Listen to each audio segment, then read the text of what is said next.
Tengan todos muy buenas noches. Damos una cordial bienvenida a los que se reúnen en esta hora de la noche para escuchar de la palabra del Señor, el ministerio de la palabra del Señor.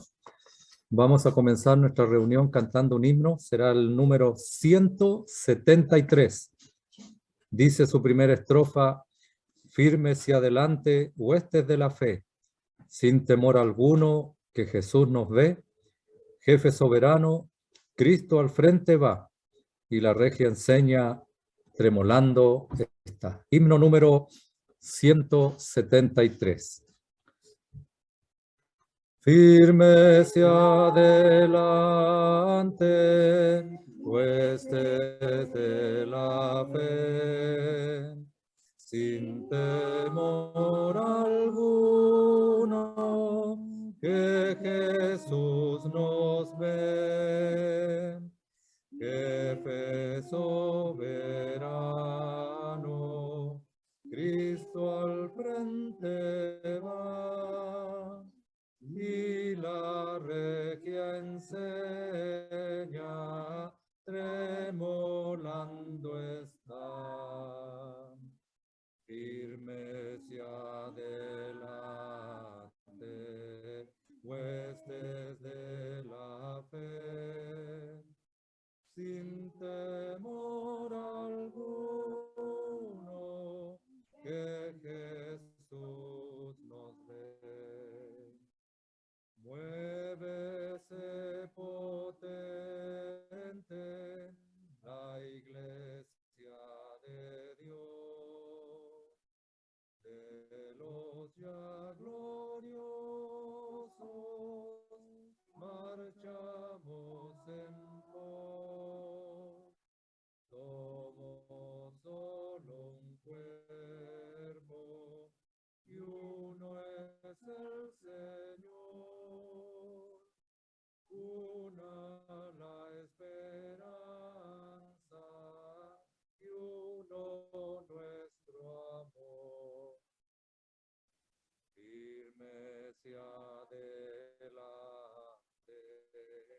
huestes de la fe, sin temor alguno, que Jesús nos ve.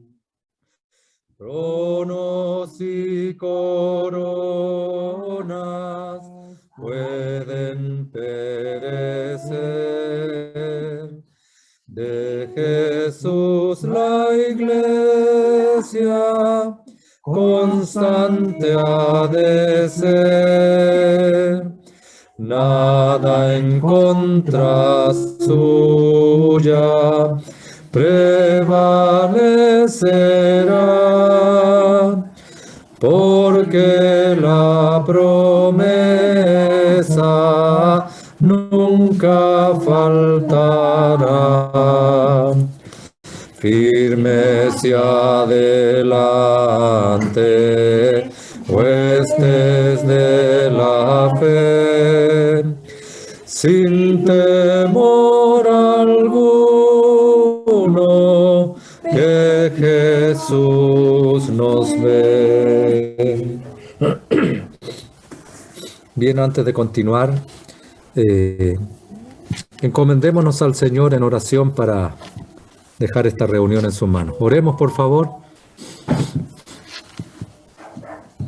Padre, queremos darte las gracias nuevamente por este día que tú nos has regalado, por las bendiciones que hemos visto en él, por tus cuidados, por tu provisión, por todas aquellas cosas, Padre, que nosotros tal vez miramos que para nosotros son pequeñas, pero Padre, a ti te place tener cuidado de todas ellas, hasta lo más mínimo de nuestra vida.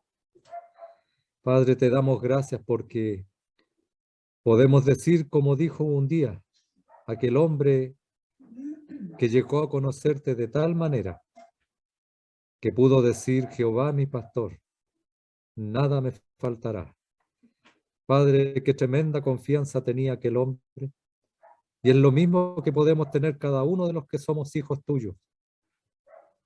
Pensar en un Dios tan grande el Dios creador de los cielos y la tierra, y que tiene cuidado de lo más mínimo de nuestra vida, a cada minuto, a cada segundo de nuestra vida. Tu ojo está atento a nuestra vida. Gracias, Padre, por esa verdad, por esas realidades. Y Padre, ahora al llegar a la cúlmine de este día, quisiéramos suplicarte por tu palabra que habrá de ser leída y explicada.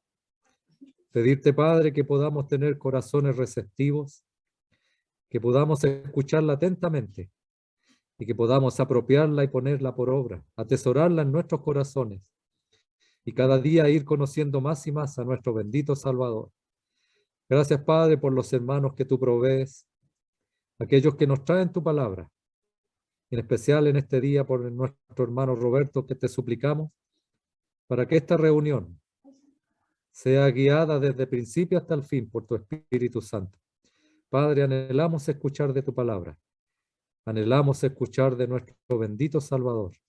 Queremos dejar esta reunión en tus manos, lo hacemos agradecidos y confiados, porque lo hacemos, Padre, en el nombre de nuestro Salvador, el Señor Jesucristo. Amén, Señor. Bien, está con nosotros nuevamente nuestro hermano Roberto Bustamante, el matrimonio Bustamante. Digo así porque no recuerdo el otro apellido, pero con eso creo que encierro todo. Saluda a su esposa y a Roberto, el matrimonio. Y gracias, hermano, por estar con nosotros nuevamente y poder escuchar de la palabra del Señor. Así que adelante, hermano, el micrófono está a su disposición.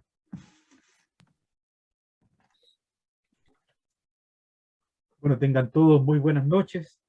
Estamos muy contentos de poder volver a conectarnos después de 2 semanas que no pudimos, ¿verdad? Queremos de alguna manera volver a tomar el capítulo 4, hacer algunos recordatorios de los puntos del capítulo 4 que tienen que ver más con el corazón de la carta, porque esta carta a los hebreos que nos ha convocado durante ya varios meses, vale la pena quedar un poco detenido en este capítulo 4, porque en realidad, como algunos también apuntan, podría ser incluso el corazón de la Biblia, por todo lo que engloba y por todo lo que significa. Por lo tanto, vamos a volver a leer el capítulo 4, vamos a de alguna manera ir a medida que vamos aprendiendo, recordando algunas cosas que nos hace bien siempre tener en cuenta la razón por la cual la carta a los hebreos fue escrita, y que es una carta que, a pesar que fue escrita para hermanos de segunda generación, es decir, primero vinieron los apóstoles y la generación siguiente fue la que recepcionó esta carta, han pasado casi 2000 años y en realidad sigue siendo tan actual para nuestra vida, para el desarrollo de nuestras vidas en la iglesia, para el desarrollo de la iglesia, para que ciertamente, como busca el Espíritu Santo, es que nosotros estemos cerca del Señor y lleguemos a la presencia del Señor irreprensibles, irreprensibles dando fruto, como lo va a reconocer también en el capítulo 6, el trabajo que han tenido y el fruto que ellos han podido dar por amor del Señor. Bueno, vamos a leer nuevamente el capítulo 4, verso 14, hasta el capítulo 5, verso 10, que serán los versículos que yo creo que por esta reunión ya será la última vez que los veamos, para luego pasar a la advertencia del capítulo 5, verso 11, el capítulo 6, y volver al capítulo 7 con el tema del sumo sacerdote. Lo vamos a ir explicando a medida que va pasando los versículos y a medida que va pasando el tiempo. Dice así el capítulo 4, verso 14 de la carta a los hebreos: por tanto, teniendo un gran sumo sacerdote que traspasó los cielos, Jesús, el Hijo de Dios, retengamos nuestra profesión, porque no tenemos un sumo sacerdote que no pueda compadecerse de nuestras debilidades, sino uno que fue tentado en todo según nuestra semejanza, pero sin pecado. Acerquémonos pues confiadamente al trono de la gracia para alcanzar misericordia y hallar gracia para el oportuno socorro. Porque todo sumo sacerdote tomado de entre los hombres es constituido a favor de los hombres en lo que a Dios se refiere, para que presente ofrendas y sacrificios por los pecados. para que se muestre paciente con los ignorantes y extraviados, puesto que él también está rodeado de debilidad, y por causa de ella debe ofrecer por los pecados tanto por sí mismo como también por el pueblo. Y nadie toma para sí esta honra sino el que es llamado por Dios como lo fue Aarón. Así tampoco Cristo se glorificó a sí mismo, haciéndose sumo sacerdote, sino el que le dijo, tú eres mi hijo, yo te he engendrado hoy. Como también dice en otro lugar, tú eres sacerdote para siempre, según el orden de Melquisedec.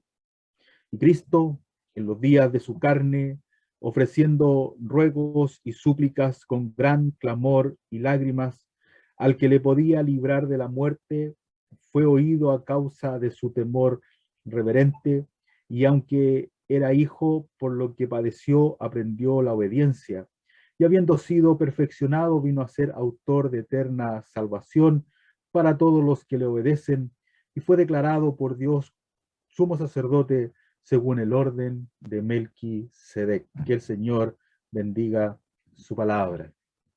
Bueno, estamos mirando y estamos observando la carta a los hebreos, una carta que a veces nos parece tan esquiva, muchas veces queremos pasarla por alto, hay versículos que nos confunden, pero en realidad lo peor que podemos hacer es no atender a cada párrafo, a cada versículo, a cada pensamiento que el Espíritu Santo dejó estipulado en esta carta.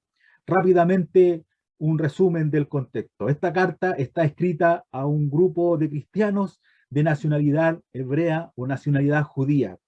Este grupo de hermanos de, como ya hemos dicho, segunda generación, es decir, ellos habían escuchado el evangelio directamente de los apóstoles, está pasando por persecución, están teniendo problemas por ser cristianos.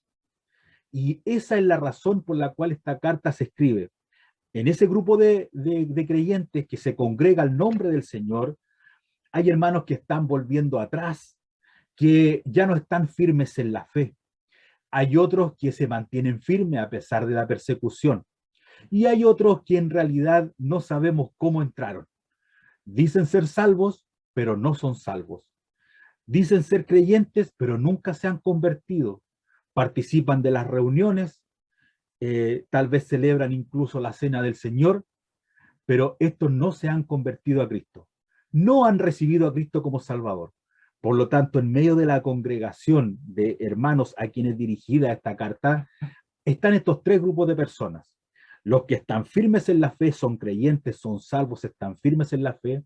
El otro grupo que sí también son creyentes, pero por la persecución, a pesar de que no hay mártires, es complejo para ellos o consideran que es mejor retroceder. Han quitado su mirada del Señor, han desviado su vista del Señor. Y el otro grupo que dice ser salvo, que participa de las reuniones, pero en realidad nunca ha dado fruto y son realmente hipócritas porque nunca se han convertido a Cristo. Y si nosotros pensamos que esto pasó hace casi 2000 años atrás, tendríamos que pensar también que es tan actual para la vida cristiana en las asambleas el día de hoy. No son estos tres grupos de personas las que realmente se ven hoy día, el grupo de personas que a pesar de las dificultades de la vida o a pesar de las dificultades cristianas se mantienen firmes y fieles. Otro grupo que también siendo cristianos comienzan a retroceder y se comienzan a enfriar, no dejan de ser salvos, pues la salvación no se pierde. No podemos negar que son salvos, pues han dado fruto al Señor digno de arrepentimiento, pero al pasar el tiempo por la persecución comienzan a recular de su fe y a retroceder. Cosa grave, como lo va a recalcar en el capítulo 2. Y el otro grupo que nosotros conocemos, que dicen ser salvos, que se bautizan, que ingresan a la comunión de una iglesia cristiana, pero en realidad nunca se han convertido. Es una religiosidad, es una hipocresía. Bueno, la carta a los hebreos está escrita a estos tres grupos de personas y por eso decíamos es tan actual, porque hace un llamado en general a siempre volverse al Señor y a mirarle a Él. Es así como el capítulo 1 parte no como todas las cartas, presentándose el autor, sino que, o el escritor mejor dicho, sino que hoy se presenta directamente el autor de la carta. El autor de la carta es el Señor, Dios, habiendo hablado muchas veces y de muchas maneras En otro tiempo a los padres por los profetas, en estos postreros días nos ha hablado por el Hijo. Y es así esta carta maravillosa, como no pierde tiempo ni nos desvía la mirada hacia otra cosa que no sea la persona de Cristo. Dios es lo primero. ¿Por qué lo hace de esta manera? Porque claramente los hermanos habían quitado su mirada del Señor y estaban poniendo su mirada en los ángeles, en la ley judía. Para ellos consideraban que Moisés tenía un gran valor en la redención, que los ángeles tenían un valor en la salvación, consideraban que Josué les había dado el reposo, lo va a decir más adelante que no es así, que Aarón, como lo vamos a ver, era un sumo sacerdote importante por el cual el pueblo podía llegar a la presencia del Señor. Eso estaba todo en la ley, pero él les va a mostrar que solo era una sombra de todas las cosas y el cumplimiento de todo estaba en Cristo. Y Cristo es superior a los ángeles, por lo cual Cristo es no solo el creador, sino es el Hijo de Dios, único en su género. Cristo es superior a Moisés, Cristo es superior a Josué, y ahora nos está diciendo que Cristo es superior a Aarón como Aarón, sumo sacerdote, más Cristo como el gran sumo sacerdote. También esta carta nos enseña y nos muestra cómo nosotros podemos enfocarnos en el Señor y la necesidad de tener una estrecha relación con Él.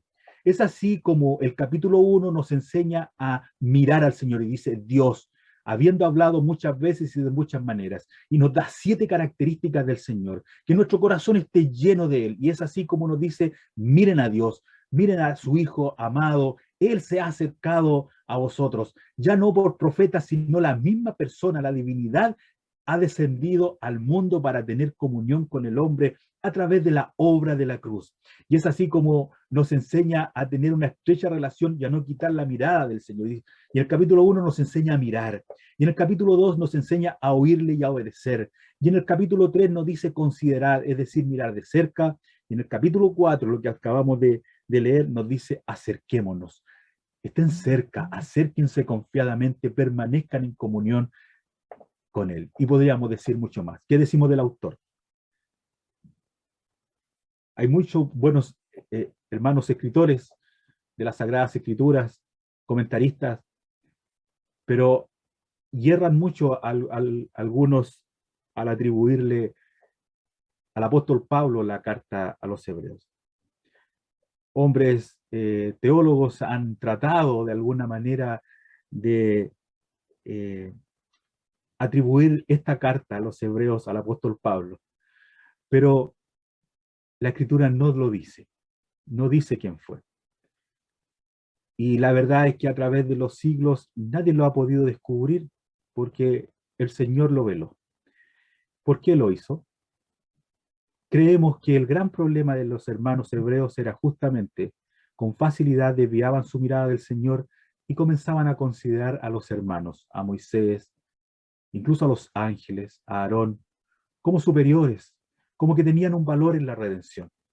Sin embargo, lo que nosotros aprendemos en la carta a los hebreos, que el Espíritu Santo no quiso que hubiera ningún intermediario entre nosotros y el Señor, y que aprendiéramos que todo lo que necesitamos es a nuestro Señor Jesucristo, que es superior a todo profeta, a todo ser creado, a todo apóstol enviado. Lo que nos está enseñando es que la única manera de tener una relación íntima con el Señor es que no haya nada que nuble nuestra mirada de la mirada del Señor. Y hace muchos meses atrás poníamos un ejemplo, el ejemplo de Juan el Bautista, cuando predicó y dijo, he aquí el Cordero de Dios. Y 2 discípulos de Juan siguieron a Jesús, uno era Juan y el otro era Andrés. ¿Qué aprendíamos de esa historia? Es que Juan el Bautista fue el predicador que en ningún momento nubló la mirada de estos 2 discípulos, sino que apuntó directamente hacia el Señor, habló lo mejor de él, y entonces los discípulos rápidamente siguieron al Señor. Bueno, lo que hace el Espíritu Santo es exactamente lo mismo, es hacernos mirar al Señor y que no haya ningún escritor, ningún interlocutor en el cual nosotros desviemos nuestra mirada y comencemos a atribuir dones y gracia que solo le pertenecen al Señor. Nos está enseñando de que Cristo es superior y que Él es todo suficiente para nosotros. Es así como en algunos párrafos de la Escritura no solo ocultó el nombre del escritor, del hermano que, que escribió, guiado por el Espíritu Santo, esta hermosa carta, tal vez como también dice una carta muy dura, sino que también veló eh, la cita y veló el nombre de hombres de Dios que citaron algunos párrafos de la Escritura y que el Espíritu Santo los usa, como por ejemplo la forma simple de decir como en cierto lugar dice. Y uno se hace la pregunta, ¿por qué relata de esta manera? ¿Acaso no tenía el mucho conocimiento para decirnos que en el Antiguo Testamento, en tal libro, por ejemplo, el libro de los Salmos, escrito por David, se dice esto, esto y esto otro? Tenemos que seguir la idea. La idea es que nada puede nublar. Y si el Espíritu Santo eh, veló los nombres del escritor y veló los nombres de de los profetas o los reyes que citaron versículos que apuntaban al Señor para que nosotros no perdamos la mirada y miremos solo al Señor, es porque justamente si ha sido tan celoso en eso, nosotros debemos ser celosos en lo mismo y no perder tiempo en cosas que en realidad no son de crecimiento para nosotros, sino que más bien admirar y contemplar toda la hermosura del Señor. El Espíritu Santo nos está diciendo, mírenlo solo a Él, contémplenlo de cerca, óiganle a Él y acérquense, acérquense, acérquense a Él. Bueno, podríamos decir mucho más, han pasado muchos meses, pero es bueno hacer este recordatorio. Ahora, queridos hermanos, hemos llegado al corazón de la carta. Lo hemos dicho muchas veces y ojalá que nuestros hermanos se aprendan de memoria los versículos 14, 15 y 16, porque son nuestro estandarte para estar aquí hasta que el Señor venga. El capítulo 4, como ya lo analizamos muchas veces, está refiriéndose a los hermanos que están dentro de la asamblea y en realidad nunca se han convertido.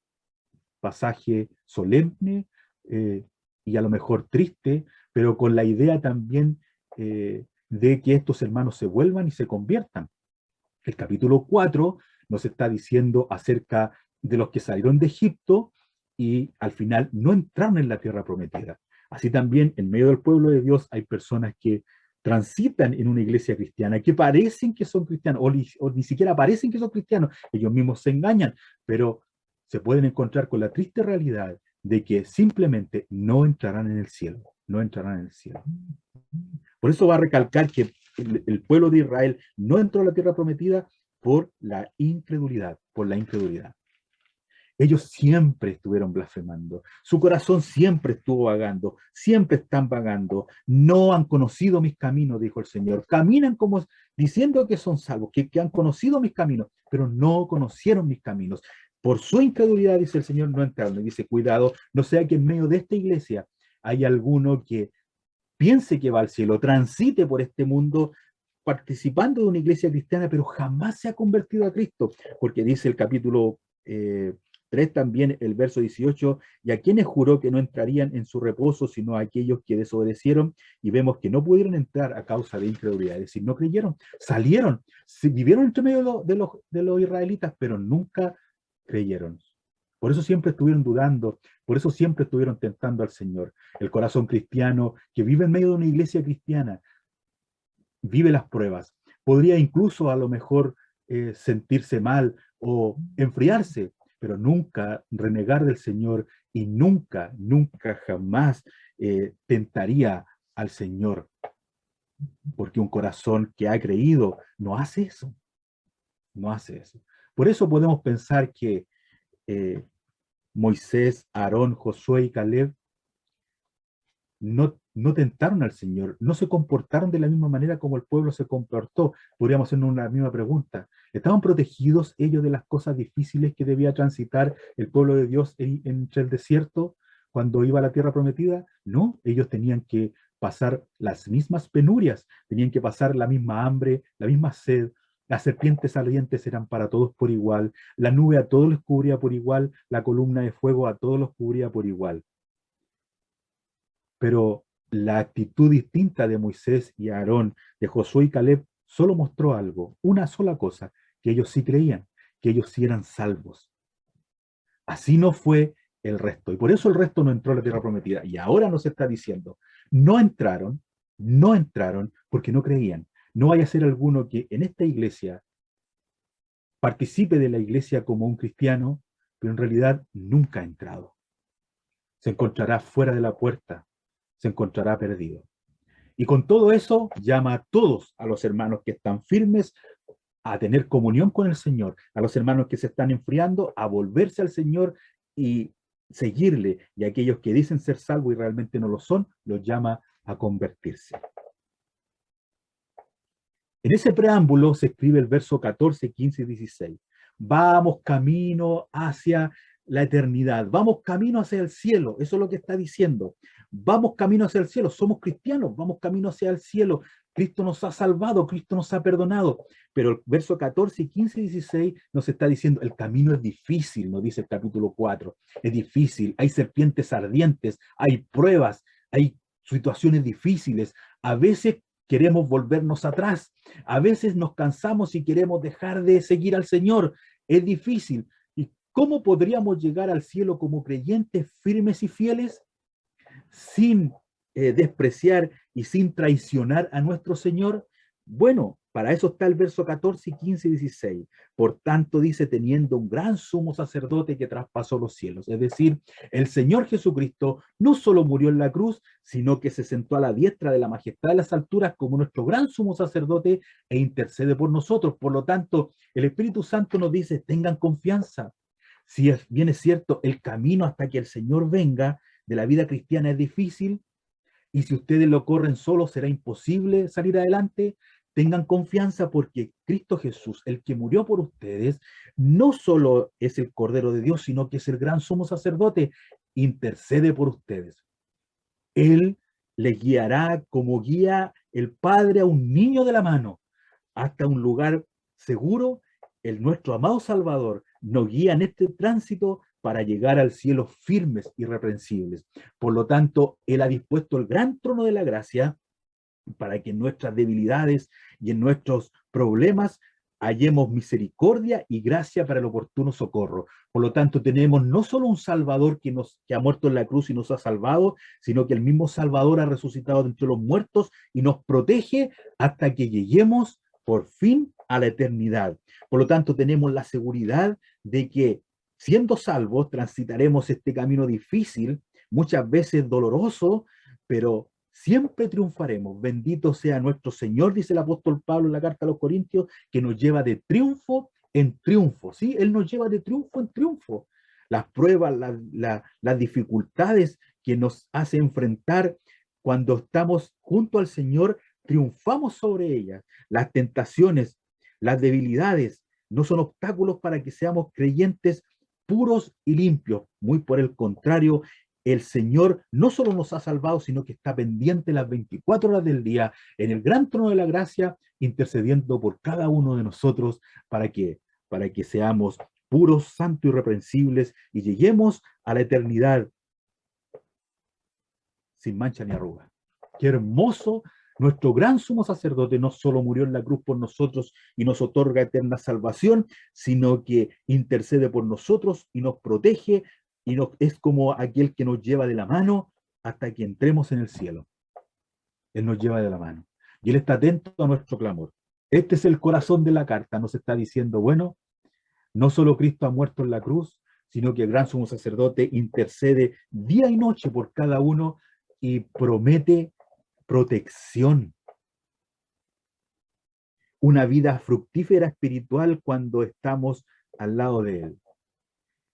Así como el Padre guía al Hijo en su niñez y en su inmadurez, y lo guía, y lo guía, y lo guía, y lo lleva de la mano, protegiéndolo por los caminos peligrosos y por situaciones difíciles, así nuestro amado Salvador, nuestro gran sumo sacerdote, es como si nos tomara de la mano y nos guía hasta que Él nos lleve a su presencia. Por lo tanto, Él no solo ha muerto y nos ha dejado como si la salvación fuera lo único y nos ha dejado a la deriva, sino que Él nos acompaña en este tránsito a través del trono de la gracia, su presencia, para protegernos, enseñarnos, guiarnos aprender todo lo que debemos aprender en este mundo al lado del Señor para un día llegar al cielo cumpliendo la obra que ciertamente Él completará en cada uno de nosotros. Entonces, en el corazón de la carta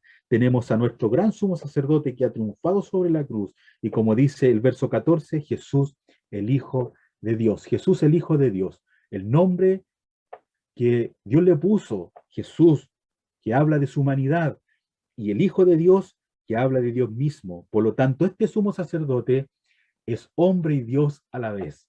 Es hombre y Dios a la vez. Hombre que puede tener contacto con nosotros, hombre perfecto, y Dios que puede tener contacto con Dios. Por lo tanto, hay una relación íntima entre nosotros y el Padre ahora, gracias a la persona de Cristo, Dios y hombre a la vez, quien ha triunfado en la cruz y quien intercede delante de nuestro Padre Celestial por nosotros y provee de todos los dones y de toda la gracia para socorrernos en los momentos difíciles, en nuestras debilidades y en nuestras tentaciones. La pregunta es, ¿por qué Él puede hacer eso con nosotros? ¿Por qué Él puede socorrernos? ¿Porque nos ama mucho? Sí, por supuesto, porque nos ama mucho. Pero ¿por qué Él nos entiende? Dice el verso 15, porque no tenemos un sumo sacerdote que no pueda compadecerse de nuestras debilidades, sino uno que fue tentado en todo según nuestra semejanza, pero sin pecado. Y esa es la razón por la cual nuestro amado Salvador no se puede compadecer de nosotros, porque Él fue tomado de entre los hombres y Él vivió una vida humana sin pecado. Nunca dejó de ser Dios, pero Él participó de la humanidad. Él se hizo semejante a nosotros, como lo dice la Filipenses. No se hizo igual. Él no se hizo como uno de nosotros. Él no se hizo como uno de nosotros, porque nosotros somos pecadores. Él se hizo semejante a nosotros, es decir, tomó una forma semejante, un cuerpo y en lo semejante, un cuerpo, pero sin pecado, por eso semejante y no igual. Él es igual a Dios, pero es semejante a hombre porque tomó un cuerpo, pero solo semejante porque nosotros somos pecadores y Él es sin pecado. Y Él entonces se humanó y Él anduvo en esta tierra y Él fue tentado y Él fue probado y Él fue probado en todo, pero sin pecado, sin pecado. Por lo tanto, tenemos un gran sumo sacerdote que puede compadecerse porque nuestro amado Salvador, aquel que estuvo en la tierra, tuvo que ser tentado, sufrir. Entonces, en esa condición, sin pecar, Él sabe, Él entiende nuestra situación. Y tenemos que, y siempre lo voy a decir, hacer hincapié en algo. El Señor entiende nuestra debilidad, pero el Señor no es condescendiente con nuestro pecado. Eso los hermanos deben aprenderlo y grabarlo en su corazón. El Señor puede entender mi situación difícil, pero no es condescendiente con mi pecado. El Señor no es condescendiente con tu desvío, sino el capítulo 2 tendríamos que sacarlo de la carta a los hebreos. No podemos estudiar el capítulo 4 sin pasando por alto el capítulo 2. El capítulo 2 dice que toda transgresión y desobediencia recibe una justa retribución. Por lo tanto, no podemos descuidar una salvación tan grande. En el capítulo 4 estamos viendo que Cristo se compadece de nuestras debilidades, pero no olvide que Él fue tentado y es sin pecado. Por lo tanto, ¿qué podemos aprender? Que nuestro amado Salvador, nuestro Señor Jesucristo, nos ofrece toda la ayuda y la protección para huir de la tentación, para soportar la prueba, para fortalecerlo en nuestras debilidades, pero no es condescendiente cuando nosotros cedemos al pecado. Muy por el contrario, Él condena el pecado. No piense alguno que cuando el Señor fue tentado, Él tuvo una intención de pecar, pero no pecó. Como que hubo un límite que el Señor tuvo a punto de probar y no, eso no fue lo que sucedió. Era imposible que Él pecara, Él es Dios. ¿Qué salió de Dios cuando la tentación se presentó? Juicio, juicio. Él condenó, Él le dijo a Satanás, escrito está, no tentarás al Señor tu Dios. No tentarás al Señor tu Dios. Hubo juicio. Ni siquiera una pregunta, ni siquiera ni siquiera un pensamiento, absolutamente nada. Estamos hablando de Dios, el Dios eterno. Pero al estar en este cuerpo, el Señor comprendió nuestra debilidad. No es que Él no lo haya entendido desde el principio, Él nos creó, Él sabía lo que había, Él sabía lo que era una raza desviada, como nosotros. Pero ¿qué hace? Él toma forma de siervo hecho semejante a los hombres y se somete a la voluntad del Padre. Y el Señor va a aprender la obediencia. Dice el capítulo 5. Una cosa, para que siempre nos quede grabado. El sumo sacerdote en la antigüedad era Aarón. Hemos aprendido hoy que Cristo es superior a Aarón, se lo está diciendo al pueblo a estos hermanos cristianos. Ustedes miran a Aarón. Aarón fue solo un sumo sacerdote débil, que murió. Pero Cristo es el gran sumo sacerdote y por él tienen entrada al cielo, no por Aarón. Eso está diciendo. Pero nos sirve la analogía de Aarón y Moisés. ¿Por qué Aarón fue sumo sacerdote y no fue Moisés? Podríamos pensar un poco. Aarón, ¿dónde estaba Aarón cuando el pueblo estaba siendo esclavo? Aarón estaba con el pueblo. Cuando el pueblo tuvo que ir a buscar ladrillo, Aarón tuvo que ir a buscar ladrillo con ellos. Cuando cuando el pueblo era castigado, Aarón estaba con el pueblo siendo castigado. Cuando hacía calor y había que estar con los esclavos, Aarón estaba soportando el calor con los esclavos, soportando la sed con los esclavos. Aarón era uno más de ellos. ¿Dónde estaba Moisés? Si bien es cierto, Moisés sufría al ver a sus hermanos, como también lo dice Esteban en el libro de los Hechos, cuando predica antes de ser martirizado, realmente Moisés no estaba sufriendo en la piel lo que sufría el pueblo. Y entonces ahora podemos entender por qué Aarón sí fue el sumo sacerdote. Porque era necesario que el sumo sacerdote entendiera a sus hermanos, entendiera en la piel, entendiera tal cual las cosas. Y a lo mejor podríamos comprender por qué Aarón sí pudo ser el sumo sacerdote, porque Aarón vivió las dificultades de sus hermanos israelitas en la piel. Él tuvo sed con ellos, él fue esclavo con ellos, él tuvo que ir a buscar ladrillos con ellos, él los vio llorar de cerca, él los vio sufrir. Por lo tanto, este sumo sacerdote se tenía que ser condescendiente con sus hermanos, no ser, como dice alguien, un patán. Ver que así como él sufrió, sus hermanos sufren. Porque para presentarse delante de Dios con ofrendas y sacrificios por sus hermanos, tenía que él entender a sus hermanos en la situación que estaban. Por eso podríamos entender que fue Aarón el sumo sacerdote y quién mejor que él, y solo de su familia. Sabemos que Moisés, como el gran libertador, después se une al sufrimiento del pueblo. Moisés se figura al Señor como el gran libertador, como el hombre más manso, como el pastor sabio. Podríamos sacar muchas cosas más. Pero ahora entendemos por qué Cristo se humanó, porque era necesario que Él participara de lo mismo que nosotros participamos, pero sin pecado. En esta forma insondable de Dios de hacer las cosas, nos permite a nosotros creer y saber que el Señor nos entiende cuando estamos en dificultades, porque tenemos un Salvador que no está solo allá en los cielos, sino un Salvador que sufrió sin pecado, que venció siempre el pecado, y por lo tanto estamos seguros de que Él nos ayudará a vencer el pecado, porque Él tuvo hambre, porque Él tuvo sed, porque Él pasó las angustias que engloban a toda la humanidad. Entonces, entendemos ahora en el capítulo 5 que Cristo es un sumo sacerdote mayor que Aarón, porque debía cumplir con algunos objetivos. Por ejemplo, en el capítulo 5 dice en el verso 1 que debía ser tomado de entre los hermanos. Ese es el primer requerimiento para ser un sumo sacerdote. El sumo sacerdote en el capítulo 5, verso 1, debía ser tomado de entre los hombres.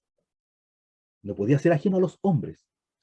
En el versículo 2 dice que el sumo sacerdote debía ser paciente con los ignorantes y extraviados.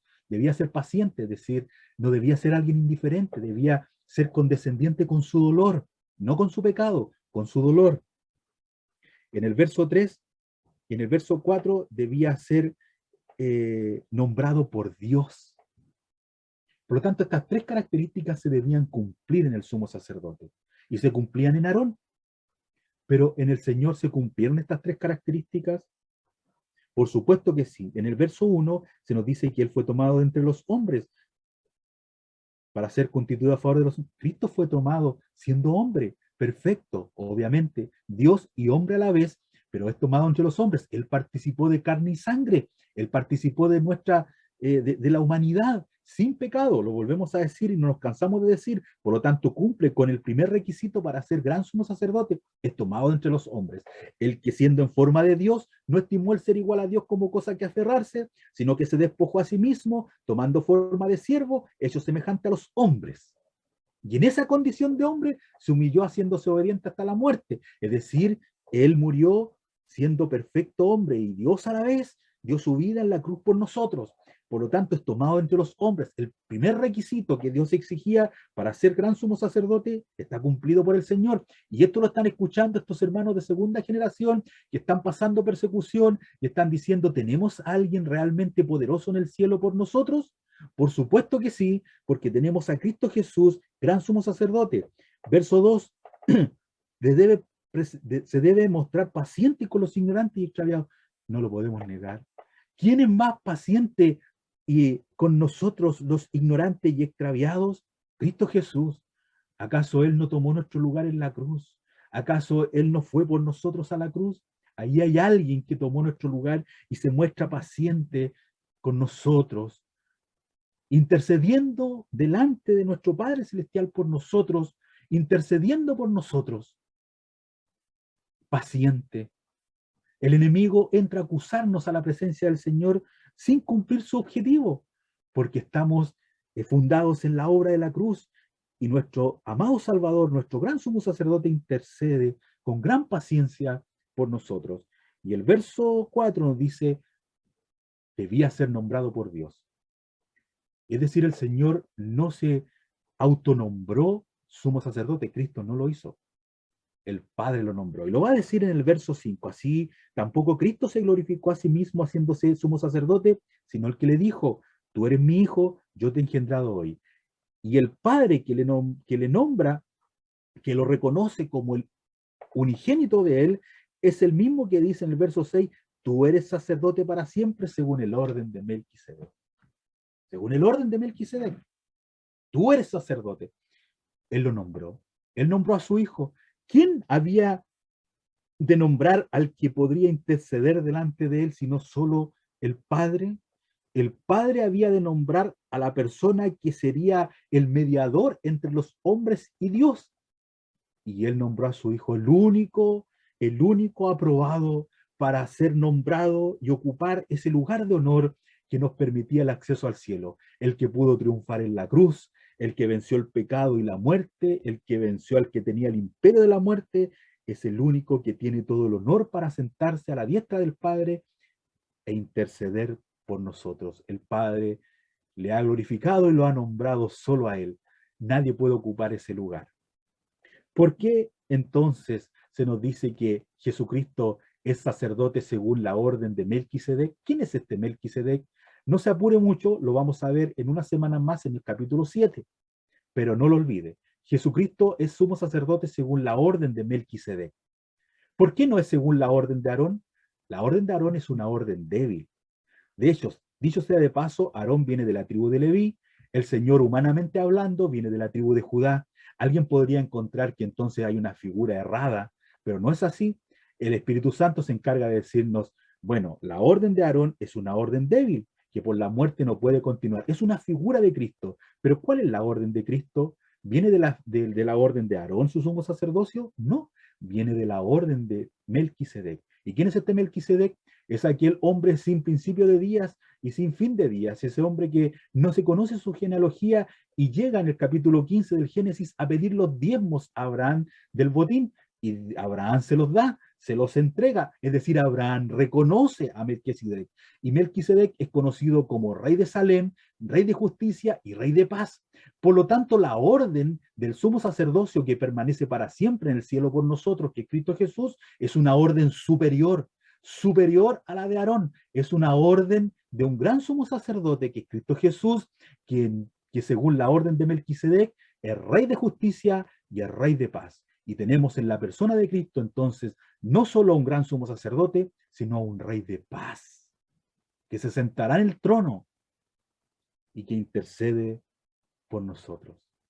Es una orden superior. Aarón nunca fue rey, pero la orden a la que Cristo fue convocado es una orden eterna, sin principio ni fin de días.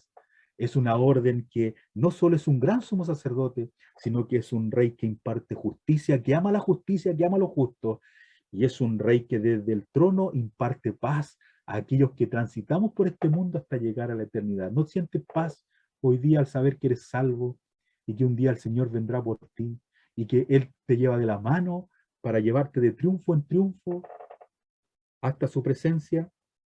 Verso 7. Cristo en los días de su carne, ofreciendo ruegos y súplicas con gran clamor y lágrimas al que le podía librar de la muerte, fue oído a causa de su temor reverente. ¿Qué tenemos aquí? Y aunque era hijo, por lo que padeció, aprendió la obediencia.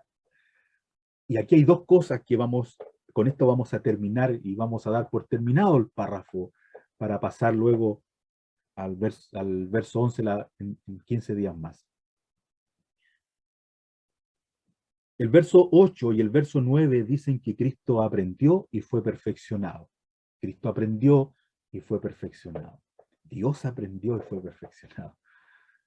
Y esto nos parece muy confuso, como hemos enfrentado muchos versículos de la Biblia hasta el capítulo 4 o hasta el capítulo 5 que han sido confusos. Pero en todos el Señor nos ha mostrado con claridad qué es lo que quiere decir.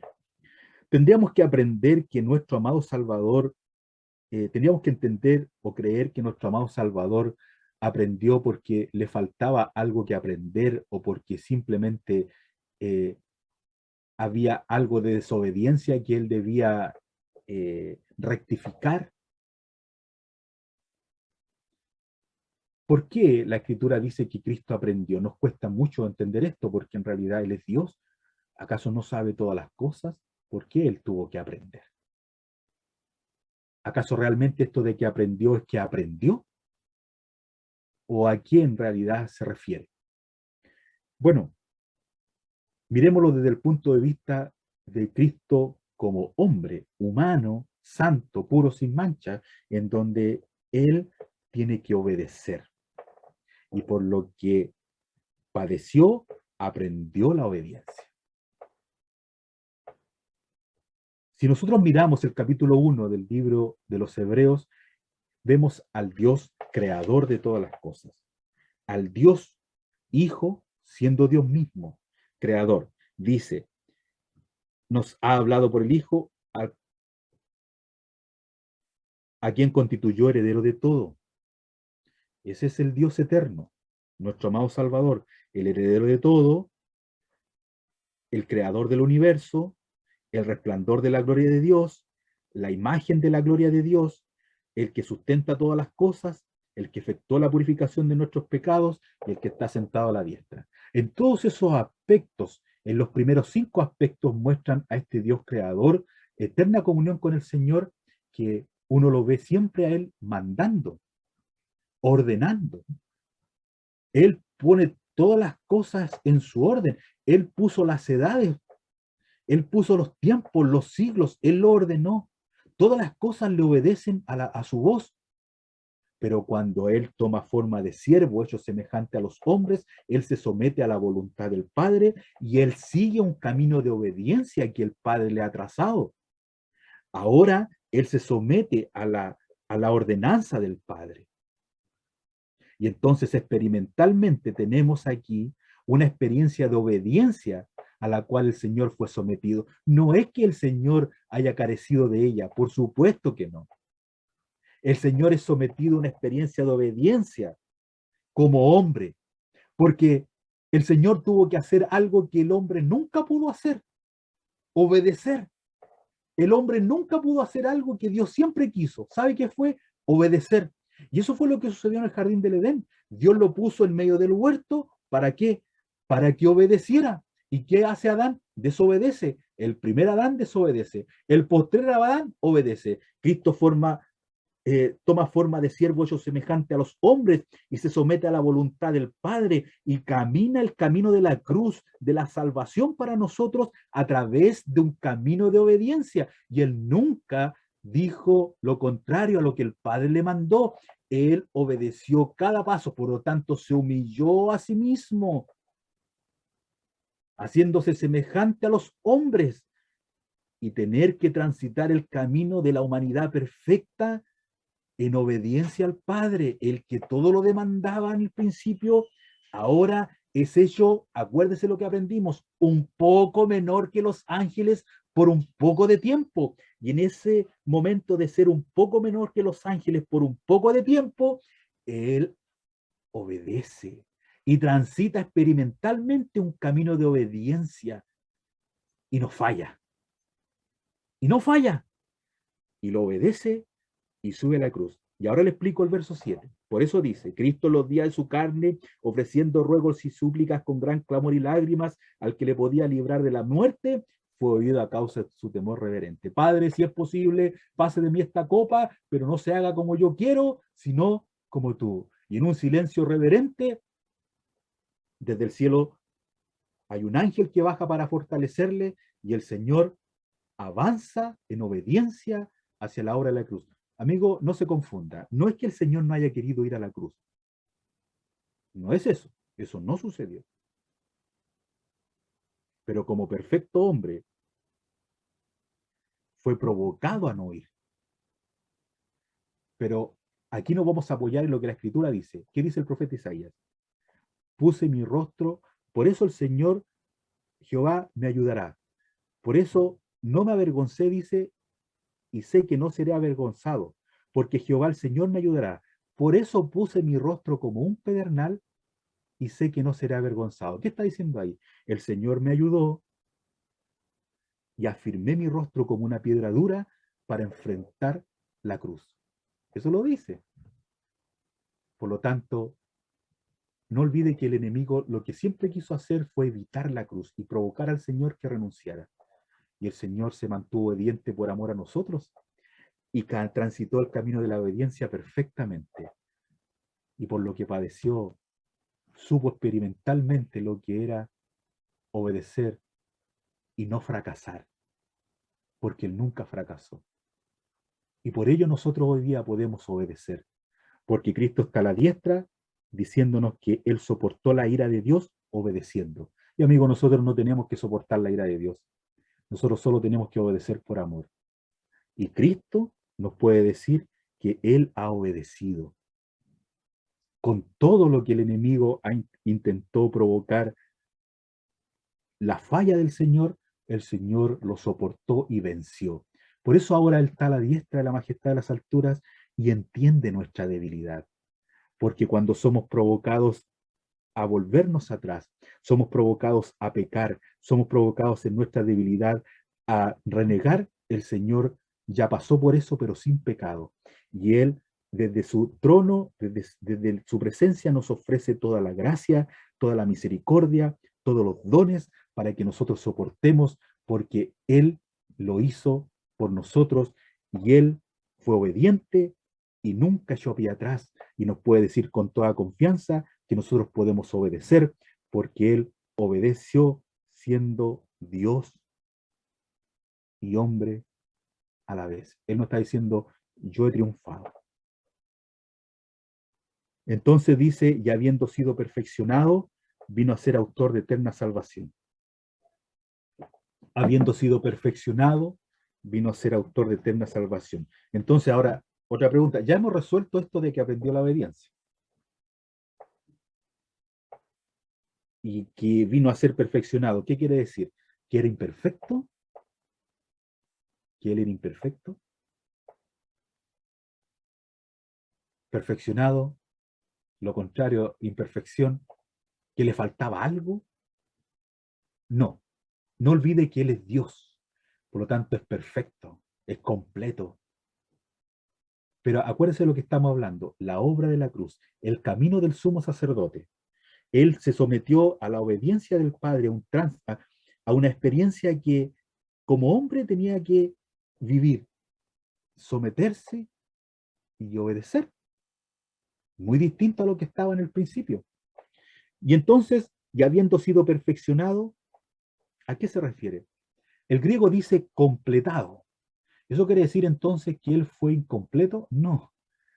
¿En qué tuvo que ser completado? En ese camino de la obediencia. ¿Para qué? Para ser gran sumo sacerdote. Es decir, el camino para él llegar a ser un gran sumo sacerdote, acuérdense lo que dijimos, el Señor lo nombró, Dios lo nombró, él no se autonombró, pero ¿cuándo lo ha de nombrar? Cuando él cumpla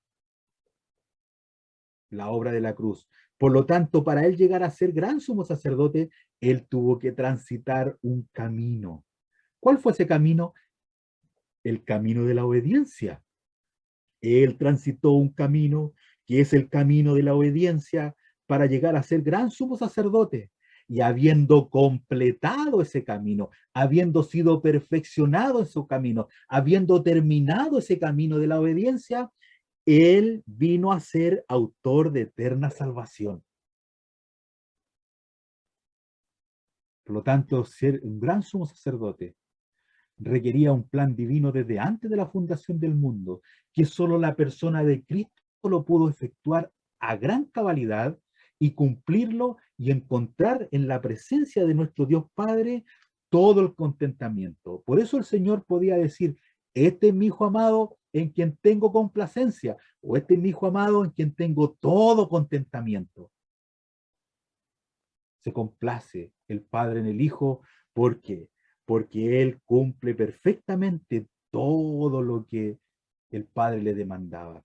Y habiendo sido completado en el camino que Dios le trazó, habiéndolo terminado, habiendo hecho todo perfecto tal cual como el Padre le había demandado, vino a ser autor de eterna salvación para todos los que le obedecen. Nos quedan 3 minutos. Y en esto quiero hacer un llamado a mis hermanos. ¿Para quién vino a ser autor de eterna salvación? A todos los que le obedecen. A todos los que le obedecen. Y qué curioso que use esta palabra. Podría decir a todos los que creen en Él. A todos los que confiesan su nombre. Sin embargo, dice, vino a ser autor de eterna salvación a todos los que le obedecen. Usa la misma palabra para decirnos que Él aprendió la obediencia. En otras palabras, el Padre se complace en el Hijo por su obediencia. Y nuestro amado Salvador, nuestro Dios eterno, Salvador, se complace en nosotros, sus hijos, cuando le obedecemos. Por lo tanto, tienes razones de sobra, querido hermano, para obedecer. Él lo hizo, tú lo puedes hacer. Él lo hizo por ti, nosotros lo podemos hacer por Él, porque le amamos. ¿Por qué podríamos rechazar tan grande virtud de Cristo intercediendo por nosotros? Él es autor de eterna salvación para los que le obedecemos. Dicho sea de paso, querido hermano, querida hermana, tienes una razón muy grande para no pecar. Si Cristo está intercediendo por ti, exclusivamente es para que no peques. Es para eso. Por lo tanto, el trono de la gracia, nuestro gran sumo sacerdote, a la diestra del Padre, que intercede por nosotros, nos dice, no hay razón para pecar. Porque yo he sido probado y tentado en todo, pero nunca pequé y puedo interceder por ustedes. Y de aquí sale todo el don y la gracia para protegerlos. Por lo tanto, estos versículos del corazón de la carta, del trono de la gracia, nos dicen, no puedes pecar porque Cristo intercede por ti, y cuando nosotros pecamos es solo desobediencia. Para ello está el capítulo 2. ¿Cómo escaparemos nosotros si descuidamos una salvación tan grande? Termina la destrucción de una vida cristiana. Por eso Él es autor de eterna salvación para los que lo obedecen. Por lo tanto, Él ha dispuesto todas las herramientas, si así lo quiere llamar, o todos los dones y la gracia, para que nosotros le obedezcamos y podamos apropiarnos de este autor de eterna salvación. Bueno, el tiempo pasó volando, parece que hice un resumen muy largo al principio, pero bueno, queridos hermanos, es un gusto haberles visto, que el Señor les bendiga y nos volveremos a ver Dios mediante en 15 días más. Muchas gracias.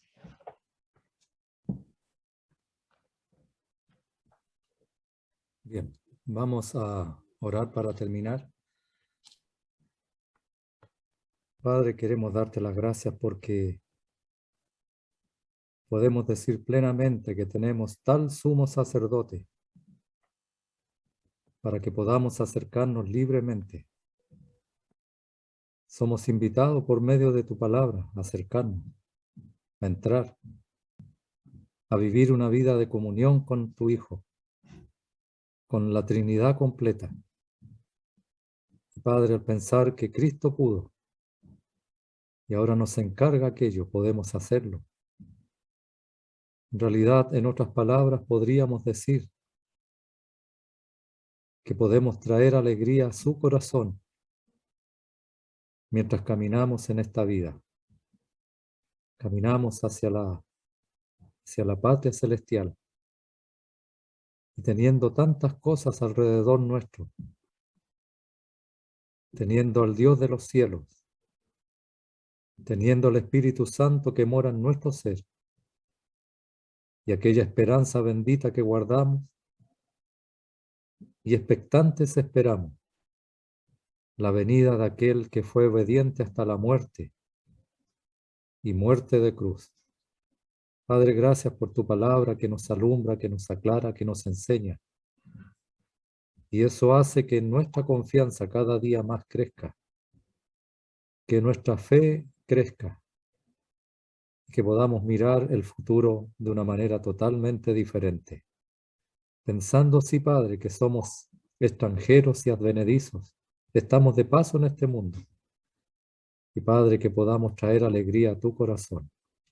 Gracias por esta palabra. Te agradecemos, Padre, por cada hermano que ha estado en esta reunión. Y ayúdanos a guardar, Padre, esto que hemos aprendido hoy. Hemos aprendido un poquito más de nuestro bendito Salvador. Te damos gracias por todo y lo hacemos, Padre, en el nombre de nuestro Salvador, el Señor Jesucristo. Amén, Señor. Vamos a cantar, hermanos, un himno. Es el número 196. Himno número 196, dice su primera estrofa: no importa dónde quiera esté, Jesús conmigo siempre está.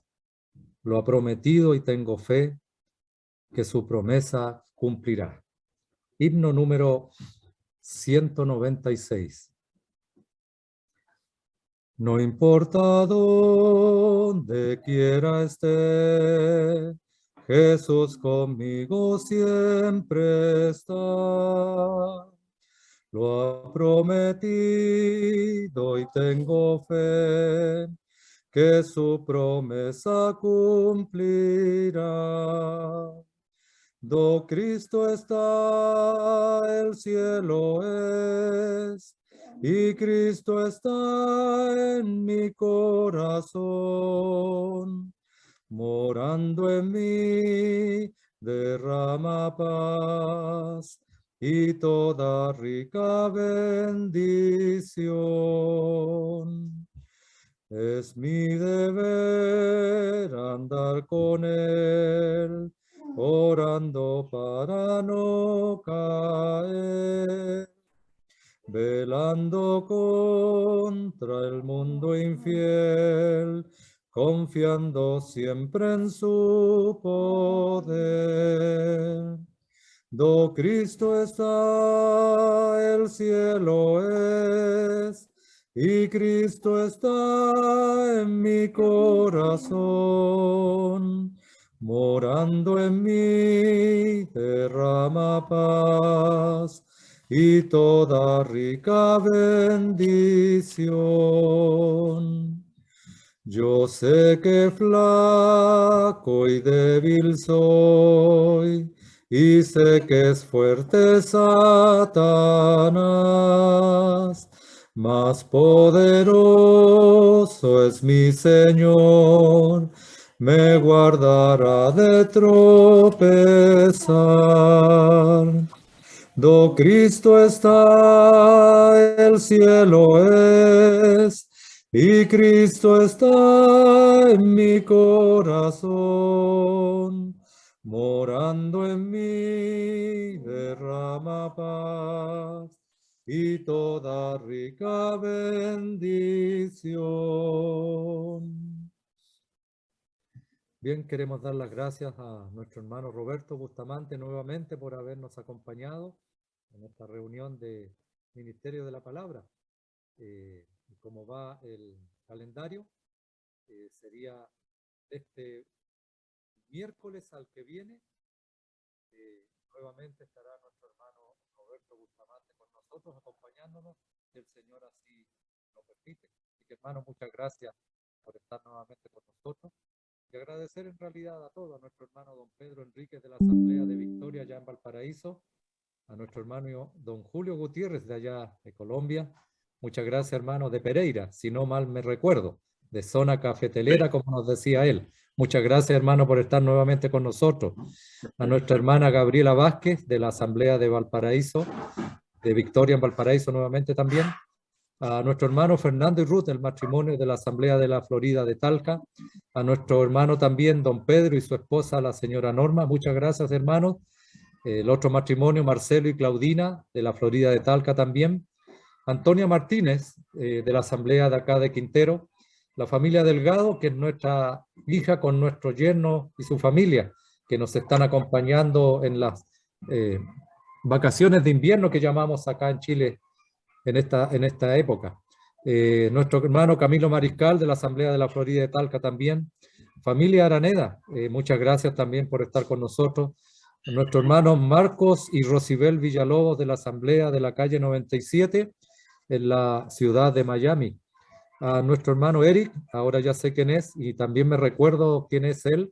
Es un hermano de joven de la Asamblea de la calle 97 también allá en Miami. Y nuestra hermana Gertrudis Muñoz de la Asamblea de la ciudad de acá de Quintero. Bueno, atrás mío está, por eso no aparece su nombre, pero está mi esposa también escuchando, así que no puso el celular porque está al ladito mío escuchando, así que con su hija también. Así que dar las gracias a todos y ahora ya es hora de abrir los micrófonos para los que deseen decir algo y tal vez aportar algo si también lo desea. Adelante, hermanos, por favor.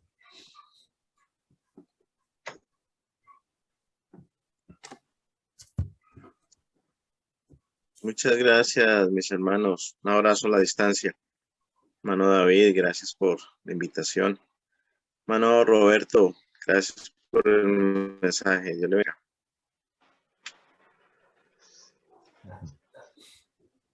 Un gusto conocerle, hermano. Que el Señor le bendiga. Muchas gracias por conectarse. Gracias a todos los hermanos también que se han conectado. Muchas gracias, mi hermano. Muy felices porque, como usted lo decía, ese gran sumo sacerdote que tenemos es una bendición porque no muere, no va a ser reemplazado. Entonces, esas promesas que Él nos hizo y que nos dio están ahí vigentes.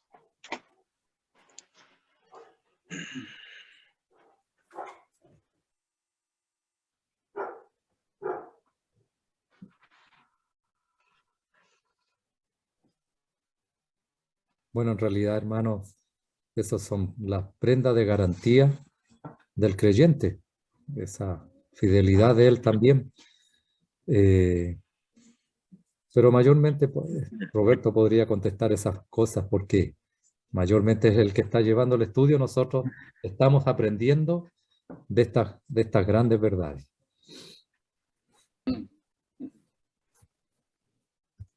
Bueno, tal como decía nuestro hermano, este gran sumo sacerdote que nos muere es lo que nos produce tanto gozo.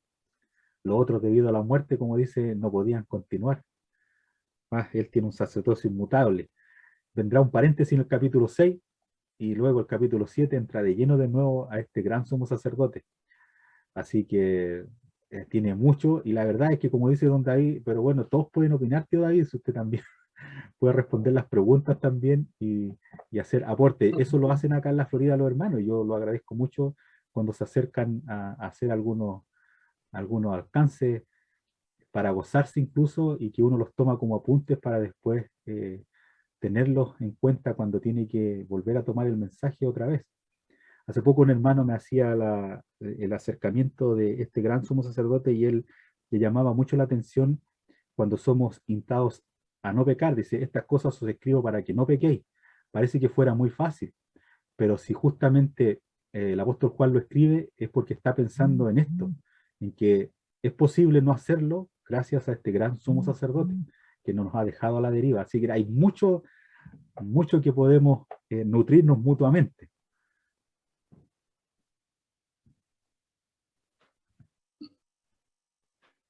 Y el tema que sigue, pues, que usted mencionó de Melquisedec, eso es espectacular, tema maravilloso.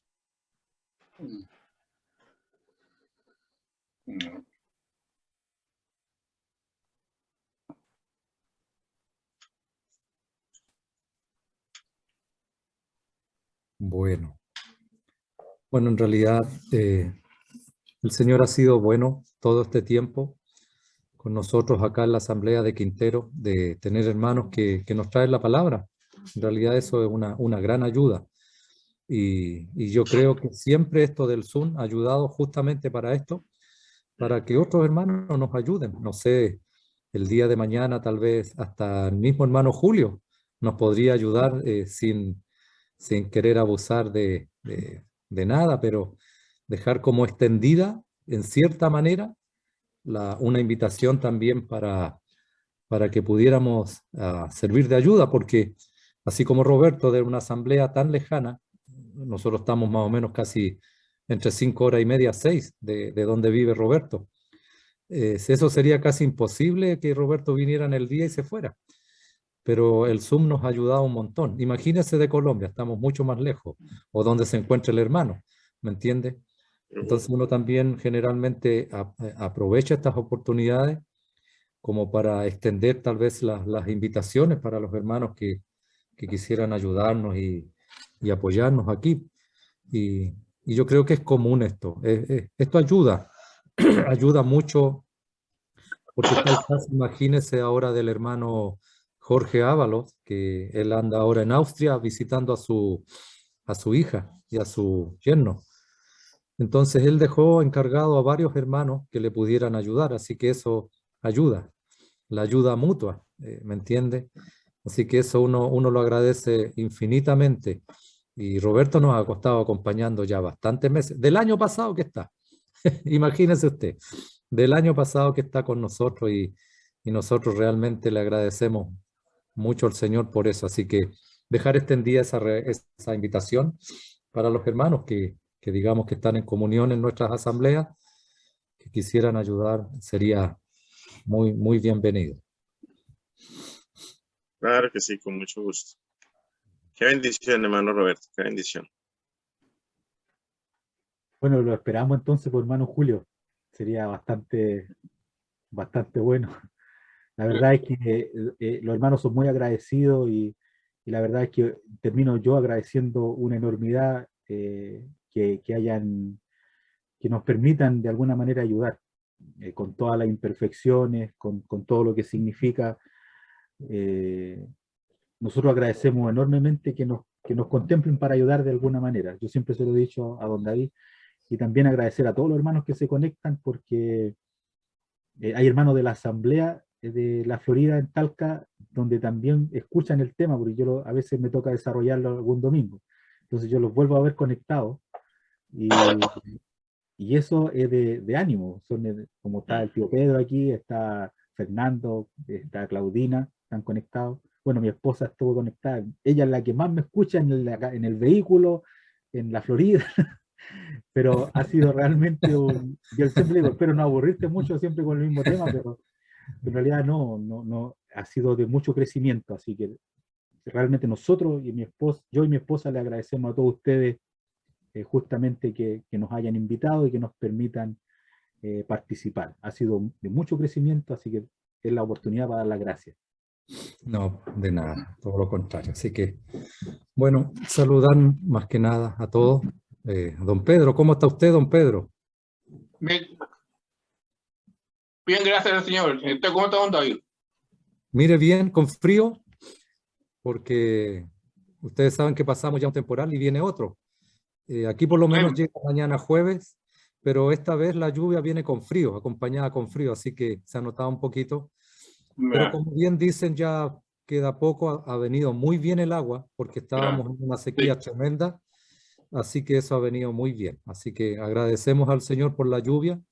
Sabemos que hay dificultades cuando vemos tanta gente que está con sus casitas apenas, es una tristeza, pero esto también es bueno, por un lado, el agüita. Así que ha ayudado bastante. Sí. ¿Ha llovido el día allá en Quintero? Mire, cayó unas poquitas gotitas. Bueno, ustedes saben que estamos en vacaciones. No sé si allá llovió. No, ha llovido bastante. No, acá cayó. A rato, pero ha llovido. No, Ha llovido bastante en el día. ¿Ah, sí? Sí. Ha llovido bastante. Al menos para mojarse está mojada bastante. Sí. Sí, para mañana nosotros tenemos diagnosticado ya que viene en la tarde más o menos lluvia, dicen más o menos bien intensa. Así que por lo menos estamos viendo que este año va a ser lluvioso, que va a ayudar en todo sentido. Así que estamos agradecidos de eso también. Bueno, ahí hay una persona que está aquí también, yo no agradecí. Quiero decir su nombre, nuestro hermano Camino Mariscal de la Florida de Talca, Juana Rojas Neira. También ahí damos las gracias por estar con nosotros. Así que bueno, solamente nos queda anunciar las reuniones nuestras. Nuestra próxima reunión es el día domingo a las 10 de la mañana, la Cena del Señor, y el domingo en la noche a las 20 horas. Bueno, esta vez debo decir que por el tema de don Jorge, trasladaremos nuestra reunión. El link se va a mandar acompañado con el link del lugar donde está trabajando nuestro hermano don Jorge Ábalos, es un misionero a tiempo completo, que será en el lado de Limache, cerquita de acá de Quintero. Así que será la reunión a las 7:30 esta vez, para poder ayudar a don Jorge en esta reunión del día domingo, de la predicación del Evangelio. Le comento esto porque está Eric allí, que él decía que podía grabar la reunión del día domingo. No le extrañe que va a ser a las 7:30. Esa va a ser la hora de la reunión por esta vez.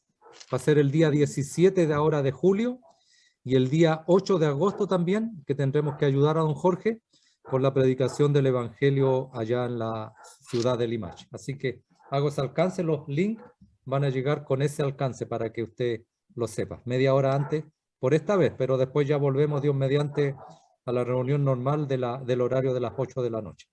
Así que hermanos, sin haber nada más, solamente nos queda dar las gracias a todos, despedirnos y agradecer profundamente a todos los hermanos que se conectan. Un saludo y buenas noches, hermanos, a todos. Buenas noches. Buenas noches. Dios les bendiga, hermanos y hermanas. Un abrazo. Muchas gracias.